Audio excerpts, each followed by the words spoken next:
জীয়ৰীসকলে বোৱাৰীসকলক ক'লে যে অকল পুৰুষসকলৰ কাৰণে চিন্তা কৰিলে নহ'ব, সেইকাৰণে আজি আমি বিউটিচিয়ান লৈ আহিছোঁ।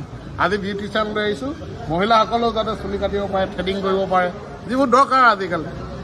গতিকে এইখিনি আমি ব্যৱস্থা ৰাইজৰ সুবিধাৰ কাৰণে কৰি দিছোঁ। দুৰ্যোগপূৰ্ণ মুহূৰ্ত, সাধাৰণতে আমি সকলোৱে ইজনে সিজনে সহায় কৰাৰ সময় এইটো। গতিকে এইখিনি সময়ত যাতে ৰাইজে স্বাভাৱিক জনজীৱন আকৌ আৰম্ভ কৰে, তাৰ কাৰণে আমি উৎসাহ যোগাব লাগে।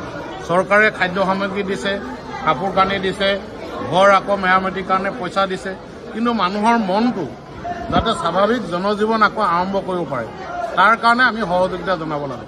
সেইকাৰণে আজি আমি আমাৰ ঠাকুৰসকলক লৈ আহিছোঁ, নাপিতসকলক।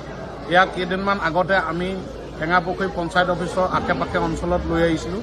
লখিমপুৰ ধেমাজিৰ পৰা নাপিতসকল আহিছিল, আজিও আহিছে আমাৰ মৰাণৰ নাপিতসকল। সকলোকে চুলি দাড়ি কটাত সহায় কৰি দিব বিনামূলীয়াকৈ। এই অনুষ্ঠানটো নেতৃত্ব লৈছে আমাৰ স্বেচ্ছাসেৱী অনুষ্ঠান আমি উদ্যোগত এই কামটো কৰিছে। আমি প্ৰথমতে নাপিতসকল আনিছিলোঁ, পুৰুষসকলক চুলি দাড়ি কাটিছিলোঁ। পিছত আমাৰ জীয়ৰীসকলে বোৱাৰীসকলক ক'লে যে অকল পুৰুষসকলৰ কাৰণে চিন্তা কৰিলে নহ'ব, সেইকাৰণে আজি আমি বিউটিচিয়ান লৈ আহিছোঁ।